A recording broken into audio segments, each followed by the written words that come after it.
రామ్మోహన్ రావు నమస్కారం అండి. నమస్తే అండి. సార్ మీ గోత్రం ఏంటి చెప్పండి సార్? అది శ్రీలక గోత్రం అండి. ఇప్పుడు కొత్త రామ్మోహన్ రావు మీ పేరు. నా పేరు కొత్త రామ్మోహన్.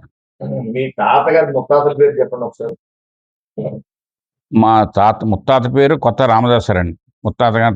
తాతగారు ముత్తాత గారు కొత్త రామదాస్ గారు. తర్వాత కొత్త వెంకటరత్న గారు అండి. కొత్త రామయ్య గారు మా తాతగారు అండి. తర్వాత కొత్త విష్ణయ్య గారు మా నాన్నగారు. నా పేరు కొత్త రామ్మోహన్ రావు అండి. మా అబ్బాయిలు ఇద్దరు, పెద్ద అబ్బాయి కొత్త రాజవిష్ణార్ కుమార్, వీడి అబ్బాయి పేరు దివిజ్ శరణ్. సరే మీరు గతంలో మీ తాతగారి టైం దగ్గర నుంచి కానివ్వండి, మీ నాన్నగారి దగ్గర నుంచి కానీ ఏ వ్యాపార రంగంలో స్థిరపడ్డారు? మా నాన్నగారు వ్యాపారం చేసినప్పుడే, మా తాతగారు అయితే యాక్చువల్గా పాలకుల దగ్గర అద్దెకట్లండి. అక్కడి నుంచి మా తాతయ్య గారు మా నాన్నగారు ముందు భద్రాచలం ఏరియాకి వ్యాపారం గురించి వచ్చారు. వ్యాపారం గురించి ముందు వ్యవసాయంతో స్టార్ట్ చేశారు. తర్వాత పోచవరం అని చెప్పి భద్రాచలం నుంచి భద్రాచలం దగ్గర పోచవరం ఉన్నారు. ఆ పోచవరం నుంచి కోనవరం దగ్గర టేకులబోర్ వచ్చారు. టేకులబోర్ నుంచి జస్ట్ 1 కిలోమీటర్ లోపు అనుకోండి. అప్పుడు కోనవరం వచ్చామండి. కోనవరంలో మా నాన్నగారు ప్రారంభం నుంచి కిరాణా వ్యాపారం చేశారండి. పురుగు మందుల వ్యాపారం, మన మెడికల్ షాప్ చేశారు. తర్వాత సినిమాలు నడిపారు. సార్ మీరు అప్పుడు సినిమాలు వ్యవసాయం కూడా చేశారండి. మా నాన్నగారు వ్యవసాయం కూడా చేశారు. చెప్పండి సార్. సార్ అప్పుడు వ్యవసాయ రంగం అంటే మీరు ఎన్ని ఎకరాలు చేసేవారు? మా నాన్నగారు 10-15 ఎకరాలు చేసేవారండి పోచవరంలోను. అంటే మీరు ఒక మిడిల్ క్లాస్ ఫ్యామిలీ ఉండి కూడా మీరు అప్పుల్లోనే హాస్పిటల్ పడిపోతే రేపు షెడ్ వేస్తాం. అవునండి.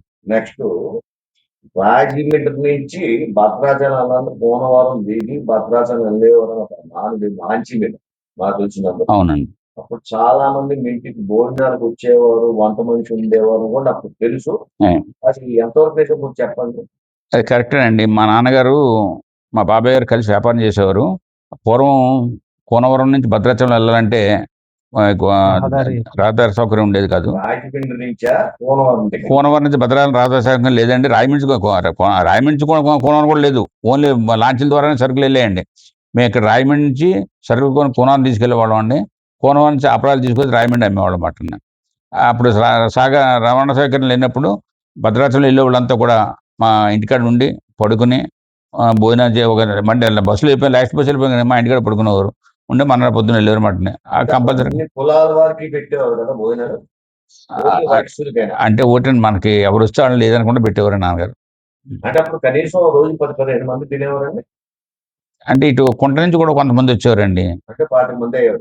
అదే మొత్తమే 10-15 మంది ఉంటారు. కంపల్సరీ వంట మనిషి ఉండేవారండి. పర్మనెంట్ గా మనిషి ఇక్కడ రాయమండ్రి నుంచి పాలకొని తీసుకొని 1 మంది పర్మనెంట్ గా వంటి పెట్టేవారు. దాన్ని మా ఇంట్లో మా బాబాయ్ గారి ఫ్యామిలీ, మా ఫ్యామిలీ అంతా కలిసి ఒక 20 మంది ఉంటాం కాబట్టి కంపల్సరీ వంట మనిషి ఉంటారు. కరెక్ట్. ఇప్పుడు మీరు వివిధ సంఘాల్లో కూడా ఉన్నారు కదా మీరు. అప్పుడు మీ చదువు ఎంత అండి? అసలు సంఘాల కన్నా ముందు మీ చదువు ఎంత అప్పుడు? నేను కోనవరం వరకు SSL చదివానండి. PUC 1969లో PUC చదివాను. 74 వరకు భీమవరంలో DNR కాలేజీలో డిగ్రీ చేశానండి. డిగ్రీ కంప్లీట్ చేయలేదు కానీ డిగ్రీ ఫైనల్ అయింది. తర్వాత మా బావగారు హార్లిక్స్ ఫ్యాక్టరీలో అకౌంట్ డ్యూటీ చేసేవారు. డిగ్రీ అయిన తర్వాత వచ్చి నన్ను జాబ్లో జాయిన్ అవ్వమన్నారు. మా అక్కము అటు చదువుకుని మేము ఇంటికి వెళ్తామని మీరు జాబ్ చేయమంటున్నారు. ఇంటికి వెళ్ళి వస్తాడులే. ఇంటికి వెళ్ళి వచ్చిన తర్వాత జాయిన్ చేసుకున్నాను. ఇంటికి వెళ్ళిన తర్వాత మా నాన్నగారు సీరియస్ అవ్వడం, ఆవిడేమో చనిపోవడం. మా నాన్నగారు మనకెందుకు 10 మంది ఉన్నప్పుడు నువ్వెందుకు జాబ్కి వెళ్ళడం ఉంటాం అని ఇంకా జాబ్లోకి నాకు పంపలేదండి. నేను చదివాను కానీ వ్యాపారంలో అండి. అప్పుడు మేము ఎన్టీ రామారావు గారు తెలుగుదేశం పార్టీ పెట్టేటప్పటికే నేను బిజినెస్ లో ఉన్నానండి. అవును, బీజేపీ మండల ప్రెసిడెంట్ చేశానండి. ఎలాగంటే సెంట్రల్లో ఇద్దరు ఎంపీలు ఉన్నప్పుడు కోనూరులో పార్టీ పెట్టామండి. గడ్డిపాటి సుబ్రహ్మణ్యం గారు ప్రెసిడెంట్ గాను, నేనేమో సెక్రటరీ గాను, ట్రెజరర్గా ఆవుల గొడవ పెట్టి మొత్తం ముగ్గురు పార్టీ పెట్టి మొత్తం పార్టీ నడిపించామండి. ఆ రోజు సెంట్రల్ కోనవరం పంచాయతీని కూడా 2 పంచాయతీలు గెలిపించాము ఆ టైంలో అండి. లక్ష్మీపార్వతి గారు వచ్చినప్పుడు ఎన్టీ రామారావు గారు లక్ష్మీపార్వతి గారు వచ్చారండి మా ఇంటికి. అలయన్స్ ఆవిడతో టీడీపీ పొత్తు పెట్టుకున్నాను. అప్పుడు వచ్చారండి. లక్ష్మీపార్వతి వచ్చారు. వి రామారావు కూడా మా ఇంటికి వచ్చారండి. State president V Rama Rao. BJP mandal president, state president అయినప్పుడు ఆయన. అంటే తెలంగాణ ఎడిపోక ముందు అప్పుడు స్టేట్ ప్రెసిడెంట్ ఆయన కూడా మా ఇంటికి వచ్చారండి. సార్ సోమవీరరావు గారు, రాయమండ్రి సోమవీరరావు గారు మా ఊరు వచ్చారండి. అంటే ఇప్పుడు మీరు ఎంతమంది వచ్చారంటే ఒక పార్టీ పరంగా కాకుండా ఆ ఊరు మోతుబరి అని వచ్చేవారా? ఊరికి దాన గుణానికి వచ్చేవారా? అంటే ఊర్లో కూడా మాకు కొంచెం పలుకుబడి ఊరంటే ఊరికి మాదే పెద్ద బిల్డింగ్ అండి ఉంటాం కోనవరంలో. కింద 8 గదులు పైన 8 గదులు పెద్ద బిల్డింగ్. మాకు మేము సర్వీస్ కూడా అలాగే ఉండే ఊర్లో 10 మందికి నాన్నగారు కూడా మంచి చేయడం, ఆయన అందరికీ దాన ధర్మాలు చేయడం, గుళ్ళు కట్టడం ఇవన్నీ ఉన్నాయి. ఇప్పుడు నేను కూడా వ్యాపారంలోకి వచ్చిన తర్వాత కోనవరంలో శివాలయం కట్టించామండి, ఒక బాబా గుడి కట్టించాను, తర్వాత సత్రం ఒకటి కట్టించాను కోనవరంలో. ఆ సత్రం ప్రజెంట్ నేనే దానికి చైర్మన్. ఇవాళ పోలవరం పంపు వచ్చి మాత్రం దానికి కాంపెన్సేషన్ వస్తుంది. ఆ కాంపెన్సేషన్ మాత్రం ఏదో చేద్దామని ఆలోచన ఉంది అనుకోండి. అదే కోనవరం శివాలయం కూడా నేనే స్టార్టింగ్ మొట్టమొదటి ప్రారంభించి ఆ శివాలయానికి ప్రజెంట్ స్టిల్ ఇప్పుడు కూడా నేను దాని సెక్రటరీనే. అంటే మా నేటివ్ ప్లేస్ కాదు, గౌరవంగా ఉంచారు, అక్కడ ఆర్గనైజ్ జరుగుతూనే ఉంది. అదండి మన గుళ్ళో బాబావుడి గుడి కట్టామంటే దానికి ప్రతిష్ఠ నేను మా తోడులు గారు ప్రతిష్ఠ చేసామండి అక్కడ. అలాంటి ఇంకా ఏమేం చేశారండి? సినిమాల రంగం నుంచి మరి ఎందుకు తప్పుకున్నారు మీరు? సినిమాల రంగం అంటే నాన్నగారు టైంలో కదండి. నాన్నగారు అంటే కోనవరం పర్మిట్ చేయడం. సినిమా హాల్ ఉన్నప్పుడు ఇలాగ చింతూరు, ఛత్తీస్గఢ్, కూడా వచ్చినట్టుగా అవునండి, పూర్తిగా ఉంది ఇన్ఫర్మేషన్ కరెక్టేనా? కరెక్టే అండి. చింతూరు నుంచి బస్సులు వేసుకుని వచ్చేవారు నైట్ అండి. ఏంటంటే కోనవరం మీద సినిమాలు కట్టినప్పుడు కోనవరంలో కరెంట్ కూడా లేదండి.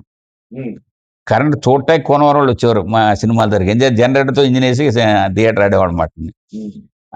అలాగే ట్రైల్ వేసేవాడు. థియేటర్ అయిన తర్వాత లైసెన్స్ వచ్చే వరకు ట్రైల్ వేయడం, 1, 2 చూసుకుంటాం కదా ఎలా ఉంది, ప్రొజెక్టర్లో ఉంది, జనరేటర్లో ఉందని చూసుకున్నాం.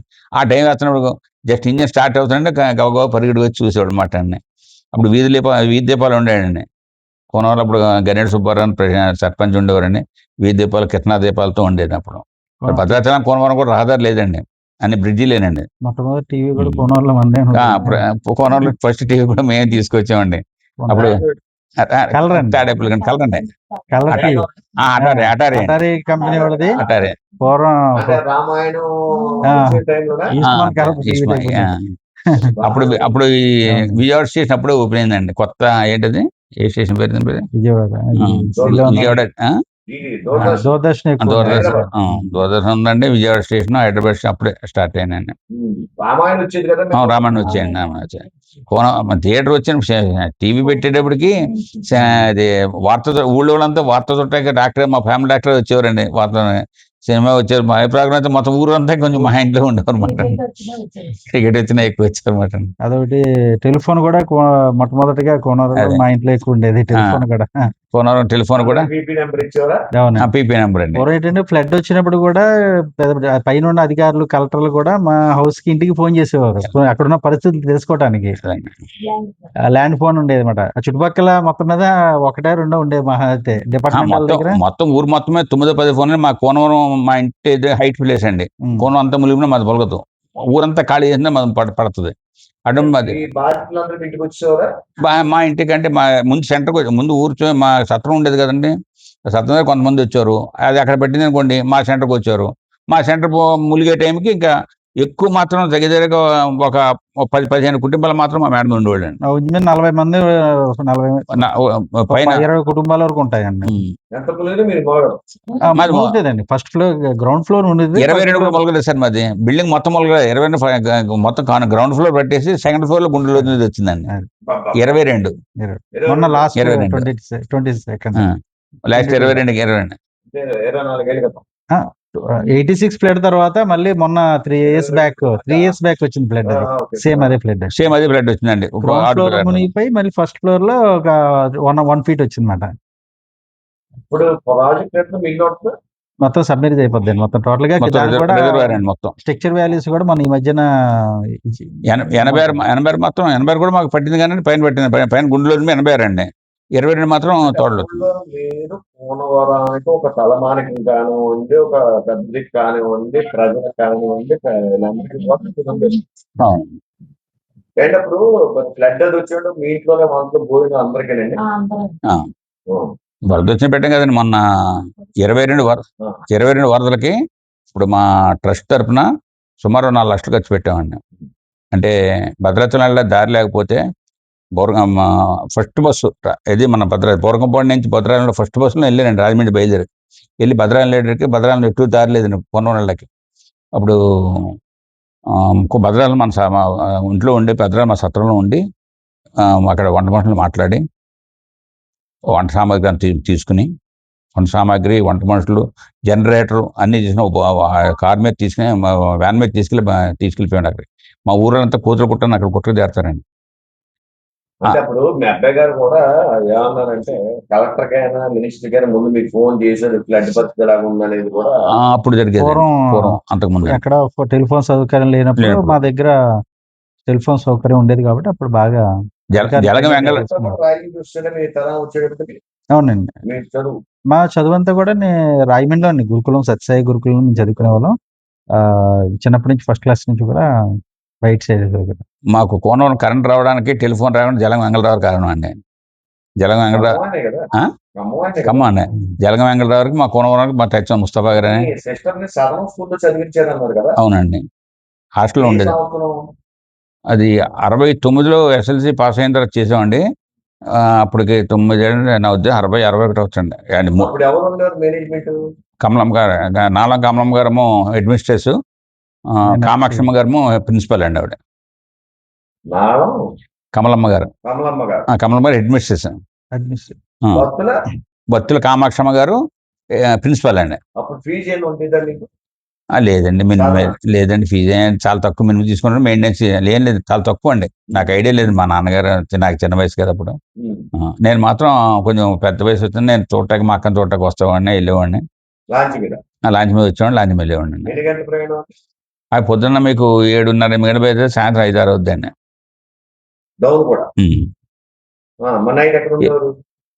ఇక్కడ మా నాన్నగారు ఫ్రెండ్స్ ఉప్ప వెంకటరావు వారు అండి, పచ్చినేల షణ్ముఖరావు గారు వాళ్ళు ఉండరు. పచ్చినేల షణ్ముఖరావు గారు అండి, వాళ్ళకు కూడా లాంచెస్ ఉన్నాయండి. ఉప్ప వెంకటరావు కిరాణా కొట్టండి, వాళ్ళు నా నాన్నగారు బాగా మధ్యలో వాళ్ళ ఇంటికాడ ఉండవు అనమాట. వచ్చి మా నడు అండి, 1 రోజు 2 రోజు ఉండి వెళ్ళిపోయమాట. మీకు ఎప్పుడో పెళ్లి జరిగింది? నాకు 1979 అండి. ఎన్ని సంబంధాలు చూశారు? లేదండి, భద్రాచలం నన్ను అడిగారు కానీ నేను ఇంట్రెస్ట్ చూపించలేదు. అంటే మా నాన్నగారు కూడా ఏంటంటే కొంచెం పడిగట్టి తేడా వస్తాయని దాంతో ఈస్ట్ గోదావరి, వెస్ట్ గోదావరి అంతే. వెస్ట్ గోదావరి దొరికిన వచ్చిన సంబంధం ఒకటి అండి. ఎంత అండి, వాళ్ళు 10 కాయలు బంగారం ఎంత పెట్టారు, మేము 10 కాయలు బంగారం పెట్టామండి. వాళ్ళు 10 కాయలు వాళ్ళు ఇచ్చిన డబ్బులకి బంగారం ఇచ్చామండి. వాళ్ళు ఎంత బంగారం ఎంత బంగారం పెట్టామండి. ఇప్పట్లో తక్కువ, అప్పట్లో ఎక్కువ. మీ అత్తగారి పేరు ఏంటి? మీ మామగారి పేరు? బొచ్చు పెదకొడేశ్వరారండి, నెడదలండి. వాళ్ళది కూడా మంచి గణపతి థియేటర్ ఉంది, హోల్సేల్ కిరాణా చేసేవారండి. వాళ్ళు నాకు కిరాణాకి యాక్చువల్గా హోల్సేల్ రైట్ చేసేవాడిని అండి.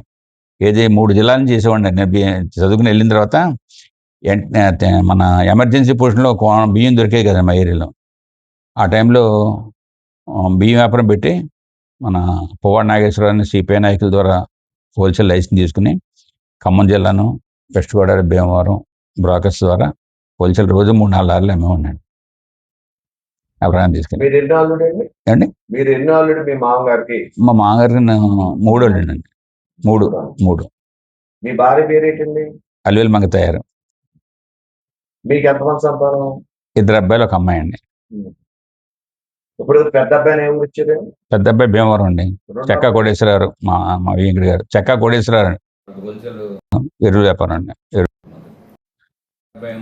అండి కడించర్లు అండి అని. అది మా వియ్యంకుడు మేనేజ్ చేసేవారండి ఇక్కడ హైదరాబాద్లో. ఆ టైంలో మా అబ్బాయిని ఎవరో అక్కడ చూసారు, ఏదో ఫంక్షన్ చూసి జరిగింది. నాకు ఫోన్ చేశారు, మీ అబ్బాయిని మాట్లాడదాం అనుకుంటున్నాండి, మా అమ్మాయి గురించి. సర్లే చూద్దామండి అని చెప్పాను. వారు రాయమండ్రి, మా నాన్నగారిది రాయమండ్రి అండి, మా తమ్ముడు రాయమండ్రి. నేను అక్కడికి వస్తున్నాను, వచ్చి మాట్లాడదాం అని చెప్పాను. ఇక్కడికి వచ్చిన తర్వాత ఇక్కడ చూపించి సెటిల్ చేసామండి. ఇప్పుడు మీరు మీ అమ్మాయిని ఏ ఊరు ఇచ్చారు? అమ్మాయి అప్పుడు మేము చూపించిన నరసాపురం అండి, పాలకొల నరసాపురం. మా అమ్మాయిని చూపించినప్పుడు తర్వాత ఆయన union bank manager, Andhra bank manage చేసి ఆయన కూడా తాడేపల్లిగూడెంలో నరసాపురంలో కూడా పెళ్లి చేసాము. తర్వాత ఆయన తాడేపల్లిగూడెం రిటైర్ అయ్యారండి. రాజమండ్రి సెటిల్ అయ్యారు. రాయమండ్రి సెటిల్ అండి. ఇప్పుడు మీ పినమామ గారు బచ్చు చిన్నకోటేశ్వర అవును కరెక్ట్ కలరీలో అవునండి. చిన్నకోటేశ్వరారు అండి మా పెరుమామ గారు. ఆయన పచ్చిగడ్డ బాబు బాబామరుదులండి. బాబామరుదులు వేంకులు కూడా కదా. లాస్ట్ అమ్మాయి నట్టు చేసుకున్నాడు కదా. అవును నరసింహ గారు కరెక్ట్ అండి. అంతే కదా. అంతే కరెక్ట్ అండి. నేను ఇప్పుడు మీరు చేస్తారు కదా, అప్పుడు మన్యం జమీందారు గారికి మీకు ఏమన్నా అనుబంధం ఉందా? రాజా మన్యం జమీందారు గారికి మీకు అనుబంధం ఉందా? లేదండి. తెలుసా తెలీదా? తెలియదండి. పరిచయాలు కూడా అంటే వాళ్ళు ఎదురుగానే కదా లాంఛింది. కరెక్ట్ గానీ నువ్వు అటు రావడం అడవడిగా చూసి వ్యాపారం చేసుకోవడం వెళ్ళిపోవడం అంతేగాని ఆయన కాకివారి మాత్రం ఒక గది పర్మనెంట్గా ఉండేదండి. అంటే నాన్నగారు వచ్చిన పడుకోవడానికి చేసి కాకివారి పర్మనెంట్గా పూర్వం నుంచి ఒక గది ఉండేదండి. మీ నాన్నగారు ఎవరికైనా అనాథరికైనా పేదవారికైనా పెళ్లిళ్ళైనా చేశారా? మా నాన్నగారు అనాథ కంటే అంటే కోఆపరేట్ చేసేవారండి. ఏమైనా వచ్చి లేని వాళ్ళకి చేయడం కానీ పెళ్లిళ్ళు చేసినట్టు నాకైతే ఐడియా లేదండి. వాళ్ళకి మొత్తం సాగరం ఏది వచ్చినా లేదనుకుంటే మాత్రం ఇచ్చేవారండి. సరే, మీరు ఇప్పుడు అతి బరువైన కార్యక్రమం మీరు నెత్తి మీద పెట్టుకున్నారు అంటే మీరు గవర్నమెంట్ హాస్పిటల్లో నిత్యం అన్నదానం అనేది చాలా కష్టమైన పని. అంటే ఇప్పుడు బయట సత్రాల్లో భోజనాలు పెట్టి డొనేషన్ తీసుకున్నారు లేదు, ఇది పూర్తి స్వచ్ఛందంగా ఎవరి దగ్గర డబ్బులు తీసుకోకుండా మీరు భోజనం పెడతాం హైజెనిక్ గా. అక్కడ మనం చూస్తే భోజనాలు తిన్న తర్వాత కూడా చాలా ఆశ్చర్యపోయి ఎంత క్లీన్ గా ఉంటుంది ఇక్కడ, ఎంత క్లీన్ మన ఇల్లు ఎంత క్లీన్ గా ఉందో అంత క్లీన్ గా ఉంది అక్కడ. భోజనం కూడా చాలా క్లీన్ గా ఉంది, చాలా రుచిగా ఉంది. ఎందుకు అంత అవసరం వచ్చింది? మీరు అంత బాధ్యత ఎందుకు పెట్టుకున్నారు? అంటే అప్పుడు మీ భార్య గారు కానీ మీ కోడలు కానీ మీ అల్లుడు కానీ మీ కొడుకులు కానీ వ్యతిరేకించలేదా? ఈ విషయంలో మీ అబ్బాయి చెప్పాలి, మీ భార్య గారు చెప్పాలి, మీరు పెద్ద పెద్ద కార్యక్రమం చేయడం మీరే చెప్పాలి.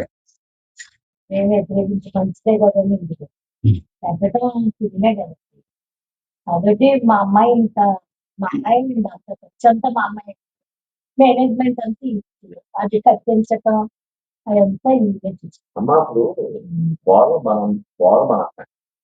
అల్లుడు మన అబ్బాయి అది గొప్పనండి. మా అల్లుడు గారు కూడా మంచి కోఆపరేట్ చేశారు. అదే మీ అమ్మాయి పెట్టేస్తున్నారు. మీ అబ్బాయి మీ వారు పొద్దున్న వెళ్తాం, పొద్దున్న 9 వెళ్తున్నారు. ముందు రోజు కూరలు కొంటున్నారు, కూరలు కొని అక్కడ తీసుకెళ్ళి శుభ్రం చేయించి కటింగ్ చేయించి మళ్ళీ అక్కడ అన్ని దగ్గరుండి బియ్యం అన్ని రాళ్ళు బియ్యం లేకుండా బియ్యం కూడా నెంబర్ 1 బియ్యం మన ఇంట్లో తినే రకం బియ్యం నేను చూస్తాం. 5 గంటల మోటార్ సైకిల్ వేసుకెళ్ళేవాడినండి.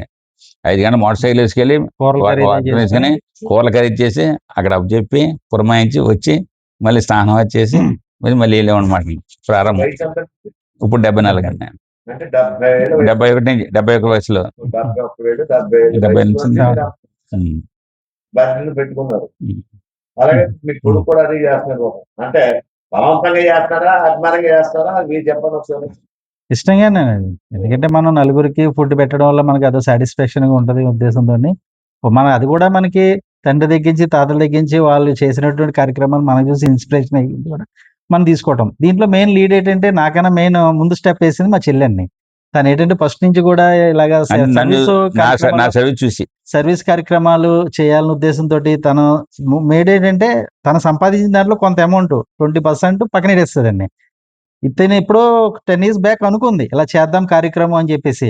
ఒక 1 lakh 2 lakh చేస్తే సరిపోదు, మినిమం ఒక 25 lakhs బ్యాంక్ డిపాజిట్ చేసిన తర్వాత స్టార్ట్ చేద్దాం అని చెప్పేసి తన ప్రాజెక్ట్ ఒక 5 years తర్వాత అనుకుంది. 5 years అయిన తర్వాత 25 lakhs కలెక్ట్ తన ఓన్ అమౌంట్ 20% పక్కన పెట్టుకుని 25 lakhs డిపాజిట్ చేసిన తర్వాత అప్పుడు గవర్నమెంట్ దగ్గరికి వెళ్ళి మనం కలెక్టర్ గారి దగ్గరికి వెళ్ళి లెటర్ పెట్టడం జరిగింది. ఏది ఇలా మన గవర్నమెంట్ హాస్పిటల్లో ఫుడ్ ఇలా లేని వాళ్ళని అంటే ఓపీ పేషెంట్లకి మీరు పెట్టరు కాబట్టి ఫుడ్ వాళ్ళు బయటకు వెళ్ళి కొనుక్కునే పరిస్థితి ఉండదు కాబట్టి ఇక్కడ మనం ఫుడ్ అరేంజ్ చేస్తే బెటరు అని చెప్పేసి కలెక్టర్ గారికి మనం రిక్వెస్ట్ లెటర్ పెట్టడం కదా. ఇంచుమించు కలెక్టర్ గారు రిక్వెస్ట్ పెట్టింది ఇంచుమించుగా 2 years పెట్టిందండి మనకి పర్మిషన్ రావడానికి ఇంచుమించుగానే.